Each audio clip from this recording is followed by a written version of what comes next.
साथियों नमस्कार। दोस्तों, आज दौर चल रहा है डॉक्टर लक्ष्मण यादव के यूनिवर्सिटी से निकालने का। बात इसकी चल रही है कि यूनिवर्सिटी से डॉक्टर लक्ष्मण यादव को क्यों निकाला गया, जबकि वो एक योग्यता उनसे ज़्यादा किसी के पास नहीं थी। वो एक योग्य टीचर थे, एक योग्य प्रोफेसर थे, और इस बात का वो दावा करते हैं कि जो भी लोग उनकी जगह पर रखे गए हैं या जिनको रखा जा रहा है वो उनकी योग्यता उनसे काफ़ी कम है। तो इस तरह से अगर ऐसा होता है तो निश्चित है कि यह कहीं ना कहीं सरकार की मनवादी धाराओं के चलते ऐसा हो रहा है। और हमारी सरकार जो है वो सीधे सीधे कहने का मतलब यह है कि जो मूल निवासी हैं यहाँ के उनके खिलाफ हो जाना चाहती है। यानी ब्राह्मणवाद को बढ़ावा देना ही सिर्फ उनका काम है, बाकी वो अन्य लोगों के पक्ष में नहीं जाना चाहते हैं। तो इसके लिए हमारे समाज के जो बहुजन समाज के लोग हैं, खास करके मैं उनकी चर्चा आज करूंगा, जो दलित समाज से आते हैं, जो SC/ST समाज से आते हैं, उन लोगों ने काफ़ी बढ़ चढ़ करके आवाज़ें उठाई हैं डॉक्टर लक्ष्मण यादव के निष्कासन पर। डॉक्टर लक्ष्मण यादव को क्यों निकाला गया, इसकी चर्चा जो है काफ़ी ज़ोर शोर से हमारे बहुजन के लोग, SC/ST समाज के लोग, OBC समाज के लोग इस बात के लिए काफ़ी अनशन कर रहे हैं, काफ़ी उतावले हैं कि सरकार इस बात का जवाब दे, कि यूनिवर्सिटी गवर्नमेंट जो है कि डिपार्टमेंट इस बात का जवाब दे कि उनको क्यों निकाला गया। भले ही मैं ये मानता हूँ कि लक्ष्मण यादव समाज बेशक उनके साथ कम है, खुलकर नहीं आ रहा है, लेकिन जिस तरह से SC/ST समाज के लोग डॉक्टर लक्ष्मण यादव के साथ खड़े हैं, हम चाहेंगे कि हम उनका सम्मान करते हैं और हम मांग भी करते हैं कि अगर नहीं लोग खड़े होंगे तो देश में एक दिन ऐसी स्थिति आएगी कि बहुजन समाज के लोगों का उसी तरह गला काटा जाएगा जैसे एक मुर्गे के बाद दूसरा, दूसरे मुर्गे के बाद तीसरा और तीसरे के बाद चौथा, इसी तरह से जो है कि सारे मुर्गों को काट देते हैं और पीछे वाला मुर्गा सोचता है कि हमारा गला नहीं काटेंगे। तो इस तरह से सबको इस बात को छोड़ करके कि भाई लक्ष्मण यादव किस समाज से हैं, किस जाति से हैं, जाति को छोड़ करके सारे लोग आएँ और इसका विरोध करें। अन्यथा निश्चित तौर से जो भी सरकारें बनी हुई हैं, ये सरकार जो है हमेशा हमेशा किसी भी मामले में बहुजनों के हित की बात नहीं करती है।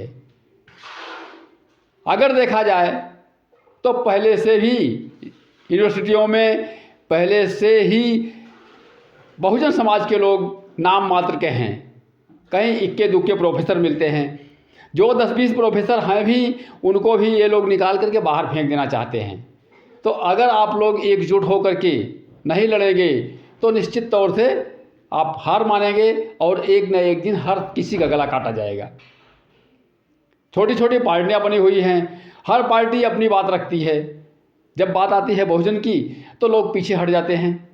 इसलिए हम ये मांग करेंगे और बहुत अच्छा मौका भी है, हम बसपा सुप्रीमो मायावती जी से मांग करेंगे कि मायावती जी लक्ष्मण यादव का साथ दें, और लक्ष्मण यादव जी से भी हम ये गुजारिश करेंगे कि आप जिस तरह से बीड़ा उठाए हैं बहुजन समाज के उत्थान के लिए, बाबा भीमराव अंबेडकर के आदर्शों पर चलने के लिए, लोगों के अंदर चेतना जगाने के लिए, तो आप निश्चित तौर से इस तरह से चेतना जगाते रहिए और बाबा साहब BR अम्बेडकर के कदमों पर चलते रहिए। जनता को रास्ता दिखाने का काम जिस तरह से आप कर रहे हैं इस तरह से करते रहिए। और आप जैसे लोगों को हमारे समाज में ज़रूरत है, हमारे समाज को आप जैसे लोगों की लीडरशिप की ज़रूरत है, जो आप आएँ। और हम यह मांग करेंगे कि अगर कोई पार्टी आपको ये चाहती है कि आप हमारे यहाँ से इलेक्शन लड़ें, तो हम सबसे पहले ये चाहेंगे कि अगर आपको इलेक्शन लड़ना है तो आप बसपा के साथ जाइए, आप माननीय मायावती जी के साथ जाइए, जहाँ से लड़ाई स्टार्ट होती है और जहाँ पहुँच करके जिसके द्वारा जिन लोगों के माध्यम से आप लड़ाई में सक्सेस हो सकते हैं और देश का कल्याण हो सकता है। क्योंकि आगे 2024 का चुनाव आ रहा है, अगर आप जैसे लोग उस चुनाव में नहीं आते हैं तो निश्चित है कि देश गुलामी की तरफ जा रहा है। यह गुलामी अंग्रेज़ों की नहीं होगी, विदेशियों की नहीं होगी, यह गुलामी होगी हिंदुस्तानियों की, और उन लोगों की गुलामी करनी पड़ेगी जो मनवादी विचारधारा के लोग हैं। और मनवादियों के गुलाम आप पहले भी रह चुके हैं। आप इतिहास उठाकर देख लेंगे तो आपको अंदाज़ा लग जाएगा कि किस तरह इसके पहले भी आप मनवादियों के गुलाम थे।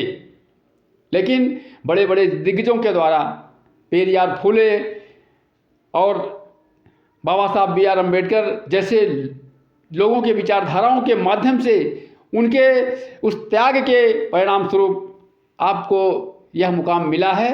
तो साथियों, इस मुकाम को आप कायम रखिए और अपने साथियों को जगाते रहिए। और लक्ष्मण यादव जी, जिस तरह से आप बहुजन समाज के लोगों को जगाने का काम कर रहे हैं, आप लगातार जगाते रहिए। धन्यवाद।